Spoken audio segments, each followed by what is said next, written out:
Student, पिछले lecture में हमने बात की थी अमीनो एसिड के स्ट्रक्चर की। और इस लेक्चर में जो हम बात करेंगे वो देखेंगे हम यहाँ इस स्ट्रक्चर के अंदर डाईपेप्टाइड और पॉलीपेप्टाइड के बारे में जो है हम बात करेंगे। तो अब अगर डाईपेप्टाइड को देखें तो बेसिकली डाईपेप्टाइड क्या है। तो डाईपेप्टाइड हम कहेंगे कि अगर ये दो अमीनो एसिड आपस में मिल जाते हैं तो ये डाईपेप्टाइड है। अगर ऐसे बहुत सारे अमीनो एसिड आपस में मिल जाएं तो ये क्या होगा, ये जो चेन बनेगी इसको हम पॉलीपेप्टाइड कहेंगे।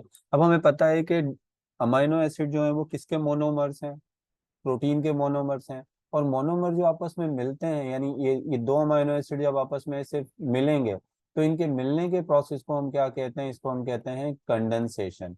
उसको हम क्या कहते हैं, इस प्रोसेस को हम कहते हैं कंडेंसेशन। पहले हम पढ़ चुके हैं, जब दो मोनोमर मिलते हैं तो उसमें से एक वाटर का मॉलिक्यूल रिलीज हो जाता है और उनके दरमियान में एक बॉन्ड बन जाता है। और इस प्रोसेस को हम क्या कहते हैं, इस प्रोसेस को हम कहते हैं कंडेंसेशन।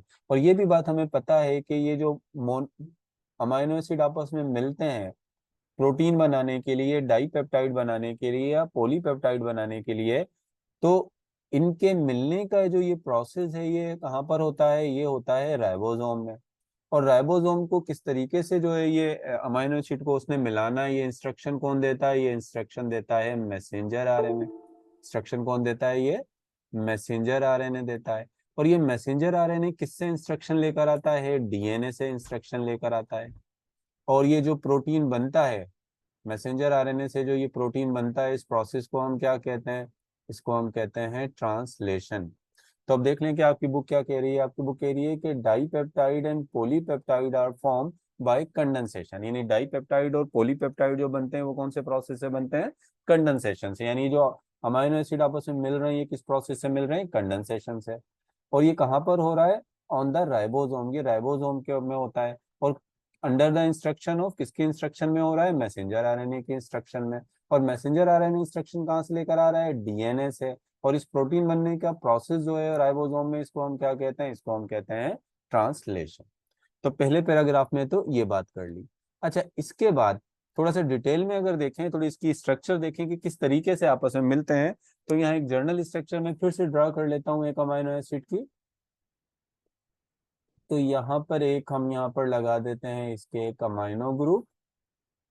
और आपको पता है एक कार्बन के एक तरफ अमाइनो ग्रुप होता है और दूसरी तरफ होता है कार्बो ऑक्सिल ग्रुप। किसके, अमाइनो एसिड के। एक तरफ आर ग्रुप है और दूसरी तरफ एच है। ये एक अमाइनो एसिड का मैंने जो है वो स्ट्रक्चर फार्मूला लिख दिया। इसी तरीके से किसी दूसरे अमाइनो एसिड का यहाँ पर मैं एक स्ट्रक्चर फार्मूला यहाँ पर बना लूँ अगर, इसी तरह से यहाँ पर भी फिर एक कार्बन आ जाएगा, साथ में इधर जो है वो कार्बोजल ग्रुप आ गया यहाँ पर।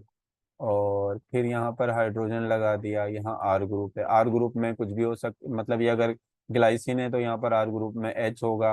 अगर ये एलेनिन है तो यहाँ CH3 हो जाएगा। अच्छा, इसके बाद यहाँ पर जो है वो फिर कौन सा ग्रुप आ जाएगा, एक अमाइनो ग्रुप आ जाएगा। अब इस अमाइनो एसिड का OH और इस अमाइनो एसिड का H, ये दोनों मिल जाएंगे। ये दोनों मिलकर क्या बना लेंगे, वाटर मॉलिक्यूल। और ये रिलीज होगा, वाटर मॉलिक्यूल बनाकर क्या होगा, ये रिलीज होगा। इसको चलो रिलीज करा देते हैं यहाँ से। ये इसका OH और इसका H, ये रिलीज हो गया वाटर बनकर। और बाकी क्या हुआ, इसके कार्बन, एक अमाइनो एसिड के कार्बन और दूसरे अमाइनो एसिड जो है उसके नाइट्रोजन के दरमियान में ये बॉन्ड बन गया, कार्बन और नाइट्रोजन के दरमियान में। इस बॉन्ड को हम कहेंगे पेप्टाइड बॉन्ड। इस बॉन्ड को क्या कहेंगे, पेप्टाइड बॉन्ड। तो अब देख लेते हैं इसी प्रोसेस को आपकी बुक किस तरीके से एक्सप्लेन कर रही है। आपकी बुक कह रही है ड्यूरिंग द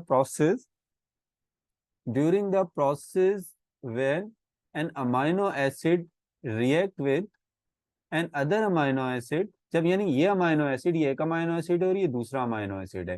ये नंबर 1 कह देता हूँ इसको और ये नंबर 2 अमाइनो एसिड है, नंबर 1 और नंबर 2 अमाइनो एसिड। कहता है जब दो अमाइनो एसिड आपस में रिएक्ट करते हैं, the OH from carboxylic group acid group of one amino acid. यानी एक अमाइनो एसिड का, मिसाल के तौर पर इस अमाइनो एसिड का OH ग्रुप और OH ग्रुप का भी क्या, H, and H from amino group of other amino, और दूसरे अमाइनो एसिड के अमाइनो ग्रुप का क्या, H। यानी एक अमाइनो एसिड का OH और दूसरे अमाइनो एसिड का क्या है, H। वो क्या होता है, वो हो जाता है लिबरेट, आजाद होगा, किसके फॉर्म में रिलीज हो जाएगा, वाटर मॉलिक्यूल के फॉर्म में रिलीज हो जाएगा। As a result a bond is establish, इसके रिजल्ट में क्या बन जाएगा, बीच में एक बॉन्ड बन जाएगा between carbon of carboxylic acid and nitrogen of amino group. यानी कार्बोक्सिलिक एसिड वाला जो अमाइनो एसिड जिसने कार्बोक्सिलिक एसिड OH दिया था उसका कार्बन, और जिसने H दिया था उसका नाइट्रोजन, ये मिलकर एक बॉन्ड बनाते हैं, और इस बॉन्ड को हम क्या कहते हैं, इसको हम कहते हैं peptide bond. Hence a product of two amino acid is form which is known as dipeptide. क्योंकि यहाँ पर जो प्रोडक्ट बनी है, इस प्रोडक्ट में कितने अमाइनो एसिड हैं, इसमें दो अमाइनो एसिड है। अब मैं अमाइनो एसिड को अगर सिंपली से लिख दूं, यहाँ पर ये एक अमाइनो एसिड है और ये दूसरा अमाइनो एसिड है। अब हम इसको सिंपल सा यहाँ पर इसका एक स्ट्रक्चर फार्मूला भी अंदर लिख देता हूँ, ये एक अमाइनो एसिड है, इसका यहाँ पर चलो यहाँ अमाइनो ग्रुप बना लेता हूँ, और यहाँ पर तो ये R है, और यहाँ बना लेता हूँ इसका OH ग्रुप, और ये दूसरा अमाइनो एसिड है, इसको भी ऐसे ही लिख देता हूँ। यहाँ पर इसका अमाइनो ग्रुप बना लेते हैं,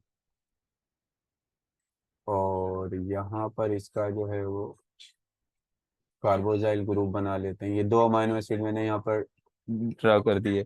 अब अगर इधर देखें तो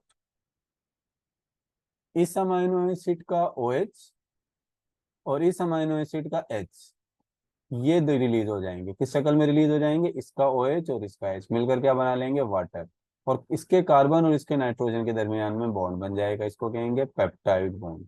अब कितने अमाइनो एसिड के दरमियान में ये बॉन्ड बना है, दो अमाइनो एसिड के दरमियान में ये पेप्टाइड बॉन्ड बना है। तो इस स्ट्रक्चर को हम कहेंगे डाई पेप्टाइड, क्योंकि ये पेप्टाइड बॉन्ड कितने अमाइनो एसिड के दरमियान में बना है, दो। अब अगर आपसे पूछा जाए अगर दो अमाइनो एसिड आपस में मिलेंगे तो उनमें पेप्टाइड बॉन्ड कितने बनेंगे, उसमें एक पेप्टाइड बॉन्ड बनेगा। इसमें कितने पेप्टाइड बॉन्ड बनेंगे, एक। मैं अगर इधर एक और अमाइनो एसिड अटैच कर देता हूँ, चलो इधर इसका अमाइनो ग्रुप,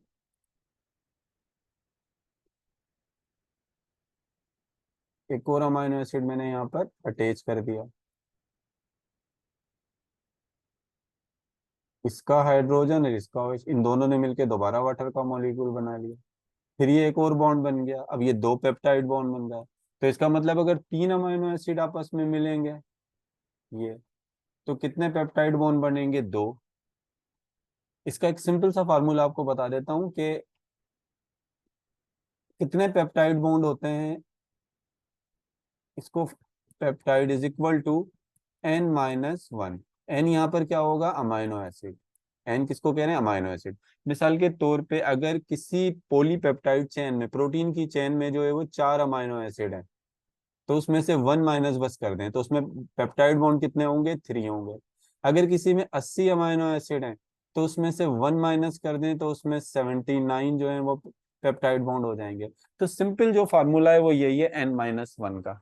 इससे जो है आपको अगर कोई MCQs इस तरह का आ जाता है कि 100 जो है वो क्या है, 100 अमाइनो एसिड हैं जो आपस में मिलेंगे, 100 अमाइनो एसिड आपस में मिलते हैं, तो बताएं कि उसके में पेप्टाइड बॉन्ड कितने होंगे। तो 100 में से वन माइनस कर दीजिएगा, 99 होंगे। इसी तरीके से अगर आपसे पूछा जाए कि 100 अमाइनो एसिड मिले हैं आपस में, तो उसमें से जो है वो वाटर का मॉलिक्यूल कितने रिलीज होंगे, तो जितने पेप्टाइड बॉन्ड होंगे उतने ही वाटर के मॉलिक्यूल रिलीज होंगे। तो टोटल जो वाटर के मॉलिक्यूल रिलीज होते हैं प्रोटीन बनने में, वो भी जो है वो N-1 ही होगा। यानी टोटल अमाइनो एसिड में से एक माइनस कर दें, पता लग जाएगा कितने वाटर के मॉलिक्यूल जो हैं वो क्या हुए हैं, रिलीज हुए हैं। और अगर पेप्टाइड बॉन्ड दे दें और पूछें कि अमाइन इसमें अमाइनो एसिड कितने हैं, तो जितने पेप्टाइड बॉन्ड दे रहे हैं उसमें एक वन प्लस कर देंगे तो पता लग जाएगा 5 है। अभी मिसाल एक छोटी सी अभी यहाँ पर आपको दे देता हूँ। ये दो अमाइनो एसिड है, ये एक अमाइनो एसिड है ये, और एक अमाइनो एसिड ये है। तो पेप्टाइड बॉन्ड इसमें कितने हैं, एक। पेप्टाइड बॉन्ड कितना है इसमें, एक। चलो अब ये तीन अमाइनो एसिड हो गए, पेप्टाइड बॉन्ड इसमें कितने हो गए, अब दो, एक ये हो गया, एक ये हो गया, दो हो गया। चौथा भी मैंने मिल एक अमाइनो एसिड यहाँ अटैच कर दिया, पेप्टाइड बॉन्ड कितने हो गए इसमें, तीन। तो N-1 अमाइनो एसिड कितने हैं टोटल, चार। चार में से एक माइनस किया तो थ्री आ गया। और ये बॉन्ड बना होगा तो यहाँ एक वाटर का मॉलिक्यूल रिलीज होगा, यहाँ एक वाटर का मॉलिक्यूल, यहाँ एक वाटर का मॉलिक्यूल। तो यही बात मैंने की, वाटर के मॉलिक्यूल का कितने रिलीज होंगे, तो उसका भी फार्मूला ये है n-1। जितने पेप्टाइड बॉन्ड है उतना ही वाटर के मॉलिक्यूल जो है वो रिलीज हुए। हाँ, अगर ये पूछें कि पेप्टाइड बॉन्ड 3 है और तो अमाइनो एसिड कितने होंगे उसमें, तो इसमें 1 ऐड कर दीजिएगा। मतलब कुछ इस तरह के एमसीक्यूज आ गए तो आपके दिमाग में ये बात होनी चाहिए। तो ये बात हो गई, मैंने आपको ये प्रोसेस पूरा यहाँ पर समझा दिया जो आपकी बुक में लिखा हुआ था। आगे चलते हैं, मजीद आपकी बुक इसके हवाले से क्या कह रही है। मजीद जो आपकी बुक कह रही है, एक मिनट, ये आगे मुंह नहीं कर रहा मैं, चले आपको ऐसे लिख कर बता देता हूँ। मजीद आपकी बुक कह रही है कि जो अमाइनो एसिड होते हैं, अगर 3 अमाइनो एसिड मिल जाएंगे तो उस पर ट्राईपेप्टाइड बॉन्ड बन जाएगा। बहुत सारे मिलेंगे तो फिर क्या बनेगा, उसमें जो है वो पॉलीपेप्टाइड बॉन्ड बन जाएंगे। लेकिन जब एक डाईपेप्टाइड से फॉर एग्जांपल बनता है, इसमें थोड़ा कोई इशू आ गया है तो इस वजह से ये चल नहीं रहा है इसका मेरे पास। चले मैं व्हाइट बोर्ड यूज ले लेता हूँ। व्हाइट बोर्ड पे मैं आपको ये जो है समझा देता हूँ। हाँ, व्हाइट बोर्ड का ऑप्शन में यूज कर लेता हूँ। Just where is white board, just a minute. यहाँ पर मुझे कोर्स हो गया इसका। जस्ट अ मिनट, पास यहाँ व्हाइट बोर्ड का ऑप्शन नहीं आ रहा, ये आ गया है। अच्छा, अब आप इधर देखें। ये मैं यहाँ पर जो है वो मिसाल के तौर पे दो डाईपेप्टाइड आपस में अगर जो है वो दो अमाइनो एसिड आपस में मिले, ये एक अमाइनो एसिड यहाँ पर मैं बना रहा हूँ, यहाँ पर तो सॉरी एच है, यहाँ पर आर है, यहाँ पर एक मैंने जो है वो अमाइनो ग्रुप बना दिया, और यहाँ पर जो आपस में मिला था ये नाइट दूसरे जो है वो अमाइनो एसिड के साथ मिला होगा, तो वहाँ पर जो है वो एक कार्बन है,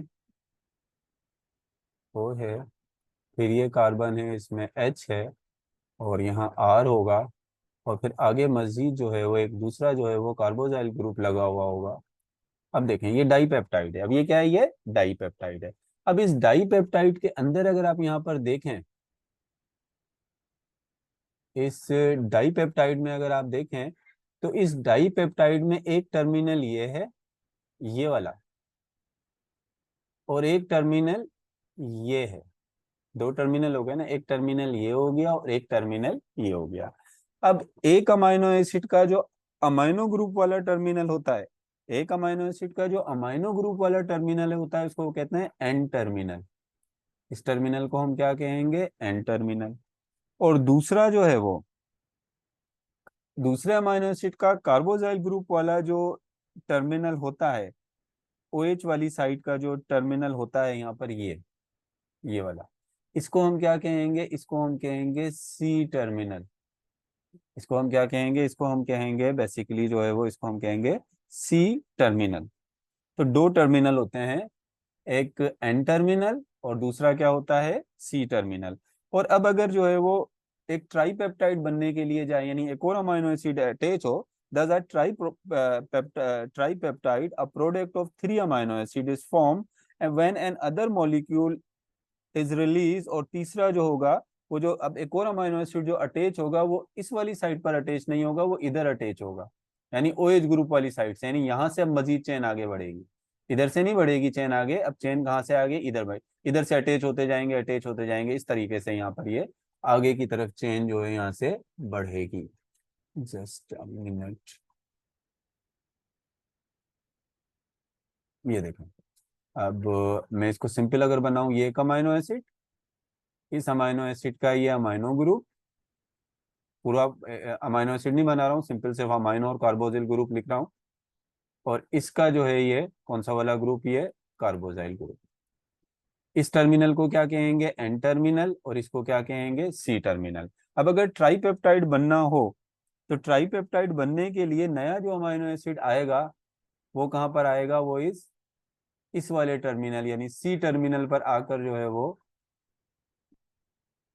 दोबारा वाटर का मॉलिक्यूल रिलीज होगा, और ये आपस में फ्यूज हो जाएंगे इधर, इस तरह से ये पूरा दूसरे अमाइनो एसिड आकर अटैच होगा। फिर ये तीन जब अमाइनो एसिड आकर अटैच होंगे तो ट्राइपेप्टाइड बनेगा, एक और वाटर का मॉलिक्यूल यहाँ रिलीज हो जाएगा, बहुत सारे मिलेंगे तो क्या बन जाएगा, पॉलीपेप्टाइड। और जब पॉलीपेप्टाइड होता है बेसिकली उसी को हम क्या कहते हैं, उसी को हम कहते हैं प्रोटीन की एक पूरी जो है वो चैन।